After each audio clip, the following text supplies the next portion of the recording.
While visiting our friends at Highfield in the UK and checking out a few of the new patrol series, Steve Harrison, aka Highfield Steve, aka Round Ireland in a Rib Steve, asks if we might be interested in crossing the English Channel in a couple of rubber boats. Yeah, we are. We're crossing the busiest shipping lane in the world. Wait, what? The busiest shipping lane in the world?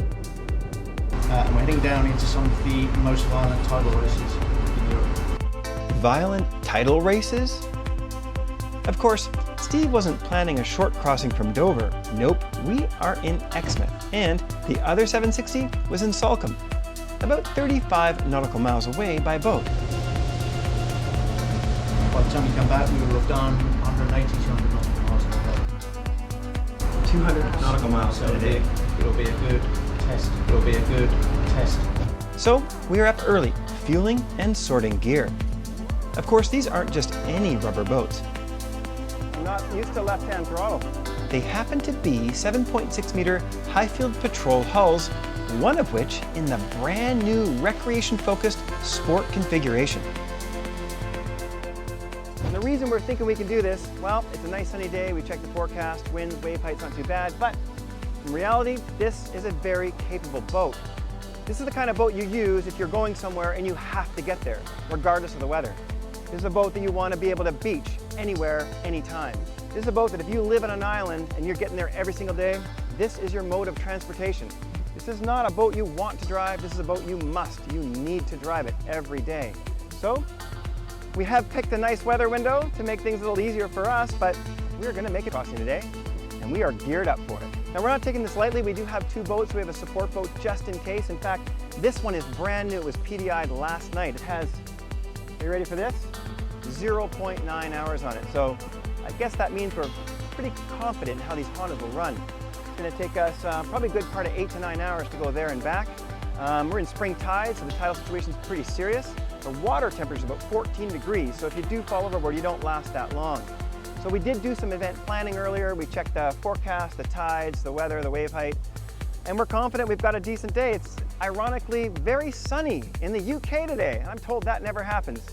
So we might not do this later in the week, but today we're going to give it a run. We're told water temps hover around 14 degrees Celsius, and often when you get offshore, the air temperature will start to match the water temp. That means dressing like it's gonna snow. Our destination is Guernsey, the westernmost Channel island, which lies about 75 nautical miles southeast of Salcombe.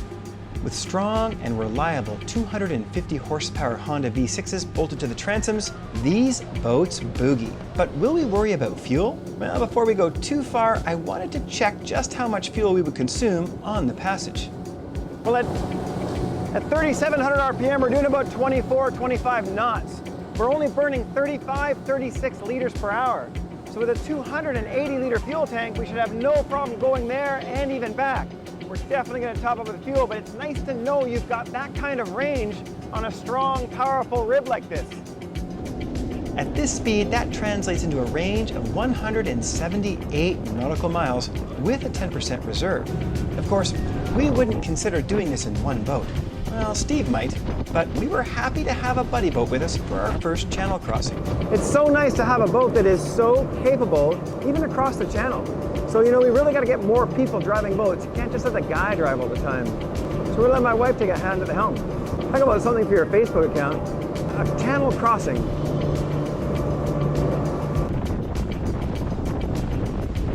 This rear bench is optional, but it's handy to have because there's tons of storage underneath. It's also a great spot to lounge. So if you have a long crossing and you want to take a couple of Z's, well, that's not a problem too. You can just kind of kick back and... The fact that we can relax is a testament to the ride comfort of these patrols. These commercial quality hulls are made from 5083 aluminum plates with 6 and 10 millimeter stringers and have a wave slicing 26-degree dead rise. And if you're worried, will they stand up to a real swell when the conditions aren't so nice? Well, you should know, for commercial work, each model must survive severe drop tests, fully loaded. I mean, How many boats can you sit in the front seat and cross the English Channel in? Of course, it is relatively calm. Wave height's less than a meter, but that's pretty awesome. However, one of the most comfortable spots, the best scenery, best view in the house, right here. I'm actually getting some protection from the cowl from the winds. We're in a low pressure zone. But the view, and I have a captain now. Remember earlier Steve mentioned this was a busy shipping channel? Well, we found our first ship. That required a slight change of course. They are sneaky quick, so it's best to keep paying attention, and when you do pass by, well, it's polite to go around their stern so they don't have to worry that you might slow down in front of them.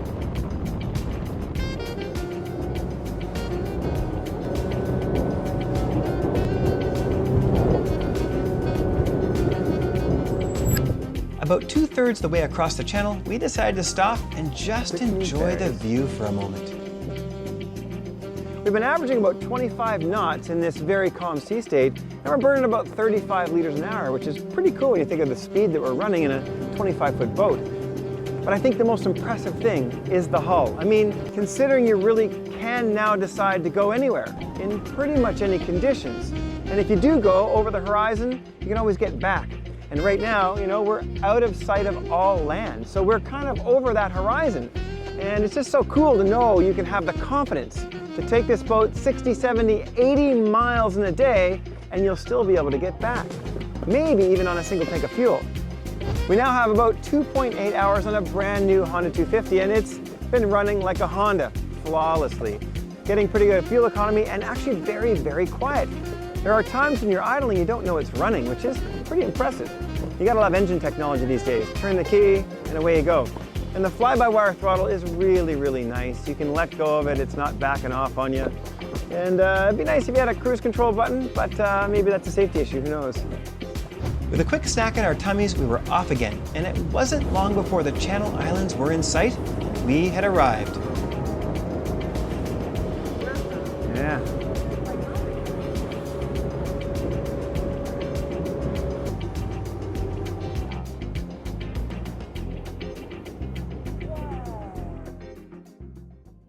It's not every day you pass by a fortified castle on the way into a harbor.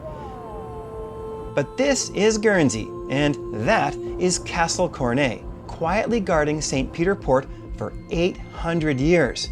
Fortunately, we are friendlies, and we're allowed in without a warrant.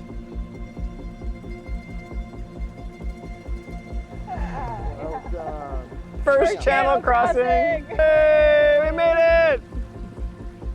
Our ambitious plans did not afford time to tour much, but this is a fantastic weekend destination that can also be accessed by ferry. Isn't that cool? Versatility is one of the main benefits of the Highfield Patrol series. Not only are they capable of safely crossing the English Channel, but with a load capacity of 1,753 kilos or 3,865 pounds, you can bring a ton of gear with you. And with the modular layout, you can decide if you want to maximize passenger comfort with multiple jockey seats or heavily bolstered buckets, or keep it wide open for even more gear. So we made it here into Guernsey and we thought we'd better top up on fuel before we head back across the channel. The only thing to watch out for is the tides, because they're 9 meters in height, especially the spring ones. So we kind of snuck in there in about 1.5 feet of water, trimmed the motor up. Another great thing about a light boat, doesn't draw a lot of water. So we filled her up, and now we're going to head for a ride around a couple of islands, back across the channel.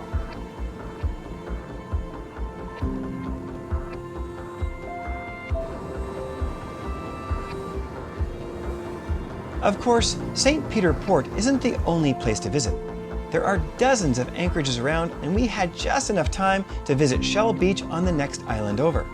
And with the engine trimmed up, we can sneak into some really shallow spots, or even park this aluminum hull right on the beach.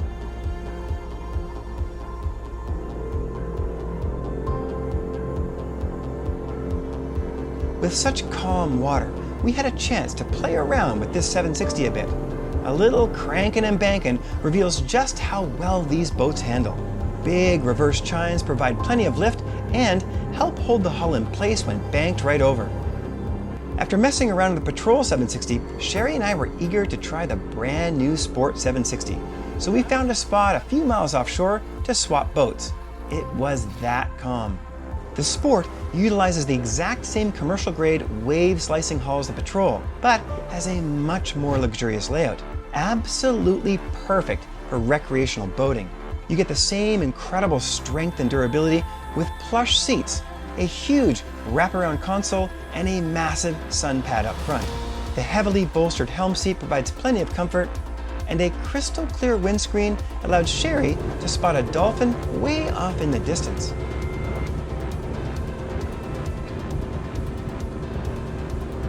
Well, right away, the Sport 760 feels a lot more comfortable. And first of all, the console is quite a bit bigger, with a little bit more clear windshield. Perhaps the most striking thing about the Sport 760 is just the comfort at the cockpit at the helm. You know, these heavily bolstered seats are just extraordinarily comfortable, whether you're standing or you're sitting. You have a lot more bolster when you're sitting because you're sitting back in them, so you got a lot of sideways protection, but it makes it so easy to stand. So for long journeys, I really do like this setup.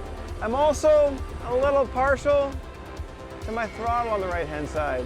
Maybe it's just me, or maybe it's the way we drive our cars on the right side of the road, I'm not sure, but this just feels comfortable to me.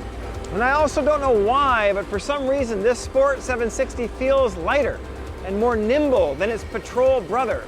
It's probably how the boats are set up, it's probably to do with the propeller, but it just feels lighter, more on top of the water, and definitely turns faster and sharper. But this boat has a bit bigger prop, so our whole shot suffers, but our top speed is almost too much.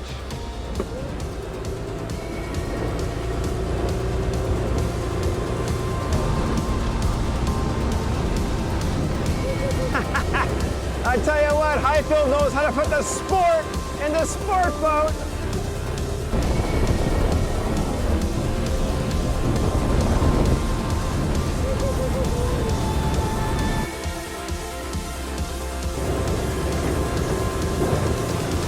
This boat is so much fun, it makes you want to go 90 miles. Right now we're doing 18 to 20 knots and about a meter, maybe a meter and a bit, and it's not uncomfortable at all. I mean, you can see the boat going up and down. I don't know how our camera guy's hanging onto his camera, but it is completely comfortable. It's just astonishing how well it works out here. I know a meter and a half's not really rough in the channel, but it's still surprising. Little Volkswagen Beetles were bombing over. Almost drive with no hands. Incredible, absolutely incredible.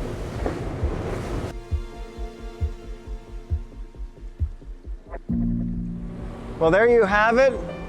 We went beyond the horizon and back in a single day. I mean, that's quite an accomplishment. 170 to 180 nautical miles. Got a little chilly in the end because we lost the sun. We got lucky with the weather. It stayed very calm. We went to the Channel Islands.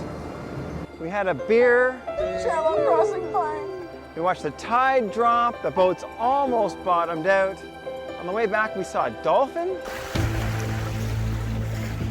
And now we are back, looking for maybe a hot pot of coffee. So if you're looking for a boat that you really can put serious miles on in pretty serious conditions, crossing the English Channel, for example, well, you might want to check out Highfield's Sport 760, or if you're looking for something a little more commercial and more work-oriented, the Patrol 760.